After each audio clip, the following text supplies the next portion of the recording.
আসসালামু আলাইকুম গাইস, কি অবস্থা সবার? কেমন আছেন সবাই? তো আজকে আরেকটা ব্লগ নিয়ে চলে আসলাম আপনাদের মাঝে।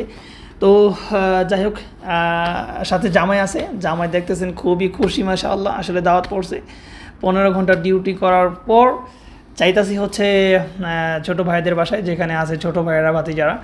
আসলে আগে যে মার্কেটে কাজ করতাম, ঠিক আছে, তো সেখানে যাওয়া হচ্ছে। রাত প্রায় 12:30টার কাছাকাছি হয়ে গেছে। 15 ঘন্টা ডিউটি করার পর আসলে খুব টায়ার্ড, তবে তারপরেও হাঁটতে হচ্ছে, কিছু করার নাই। অনেক দূর পর্যন্ত হাঁটতে হয়। তো হাঁটতে হাঁটতে বাই রোডে হাঁটতেছি। বাই রোড থেকে হাই রোডে চলে যাব, দেখি গাড়ি পাই কি না। বাই রোডে তো গাড়ি পাইলামই না। তো হাঁটতে হাঁটতে অবশেষে চলে আসলাম হাই রোডে। তো জামাই গাড়ি খুঁজতেছি, আমিও গাড়ি খুঁজতেছি। গাড়ির অভাব নাই, মাগার একটা গাড়ি থামাতে পারি না। তো যাই হোক, গাড়ির জন্য অপেক্ষা করতে করতে খুব টায়ার্ড। এক তো হচ্ছে ডিউটি টায়ার্ড, আর হচ্ছে হাইটে আসছি, আবার গাড়ির জন্য অপেক্ষা। তারপরও গাড়ি মিলাতে পারতেছি না। যাই হোক,